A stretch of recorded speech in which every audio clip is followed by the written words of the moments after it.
Hello, my name is David Martin with the Lake Ozark Fire Protection District out of Lake Ozark, Missouri. We're here today with our new SPH 100 Sutphen aerial ladder. We're here for the final inspection. It is powered by a Cummins X15 600 horsepower motor with an Allison 4500 EVS transmission. We went with that combination of engine transmissions because of our terrain. Is very hilly, and we have a lot of very steep hills for that matter. And we've had a lot of issues with not having enough power or low enough end transmission to pull the hills. It causes long-term wear and tear, so we went with a more powerful motor and lower end gearing. The truck is equipped with a multiplex system that controls the entire truck, and supplied with a 360 ground camera system. We went with a Blue Sea charging and air system as opposed to the competitors. We've had some other issues with competitors, and the Blue Sea system seems to be a newer, better system. It's got a different closing door that tends not to break off, with a different ejection system. It's seems to be a pretty slick system, and so we're giving it a try. We have our cab is a 73-inch extended cab.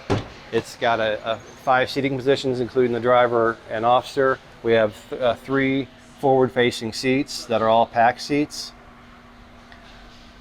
We went with the 2 rear position seats are going to have EMS compartments mounted in from FMI Industries up in Springfield, Ohio, and they're going to finish our truck off after Sutphen is finished building it.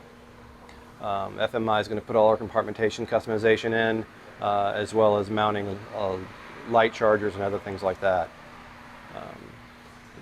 One of the things we did with the seats, we did some upgraded Bostrom seats that have a dual retraction seatbelt system, so it's going to be a little easier for the passenger to pull their seatbelt out and put it around them whenever you're geared up, getting ready for a call.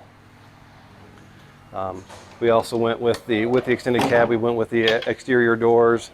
We kind of envision the driver being able to put his turnout gear in this position, and then the officer putting his gear in the officer side position. And further back, when we get to the pump panel, we went with a IDEX SAM control system. This was a big deal for us. We do have some limited manpower on some of our fires, and it will be nice if the engineer is not going to be lassoed to the engineer position down here. We do have a remote screen, which I'll show you in a minute. This system just makes it a lot easier for the engineer to control the truck and control intakes and discharges.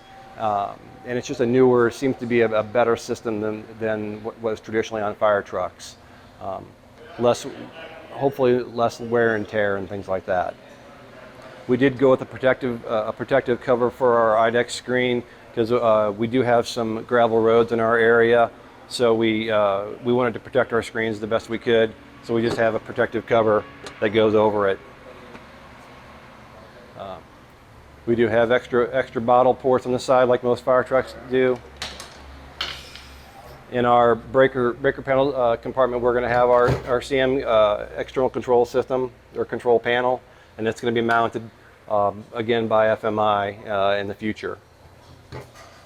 The next compartments, we envision all of our rope rescue and rigging systems to be mounted in here. And then the next compartment back, we're going to have a little giant ladder and some other power tools such as K12 or chainsaw at this point. Further back, just more tools, some spare hose, and some other things in these compartments.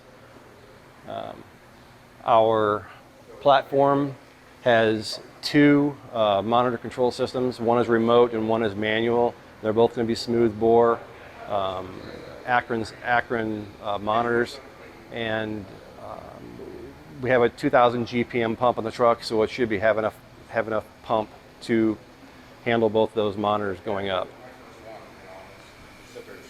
In the back here, moving around, They envision 900 feet of 5-inch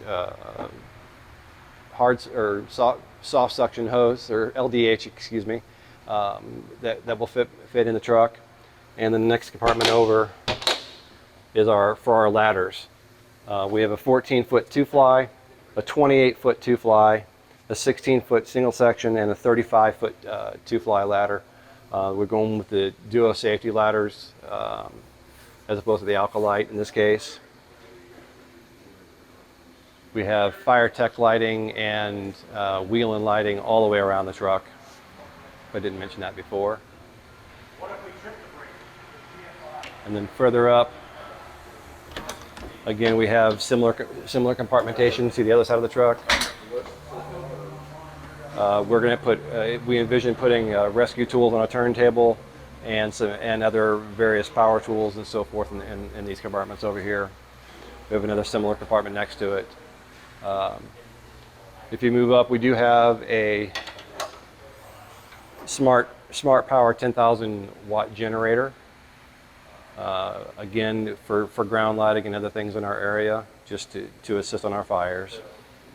It's got a fair amount of space. There is a big doghouse due to the X15 motor, but there's a good amount of space for the officer with controls accessible from the officer and the driver. We're going to have the radio in the middle, as well as an e-brake or the air brake system that is going to be controllable with the officer and the driver, just in case there is an emergency.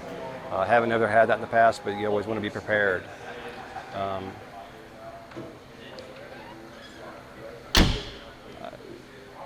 I did mention we are in a very hilly area. We're at Lake of the Ozarks in Missouri. We have a variation of calls, so we have to carry a lot of equipment, such as water rescue, ice rescue, and a lot of other equipment on our truck. So we have a lot of compartmentation space with about 280 cubic feet of compartment space, if I recall. We just want to thank Brad Cashin from Cashin Fire Equipment in St. Louis for being our sales rep and taking great care of us over the last 2.5 to 3 years.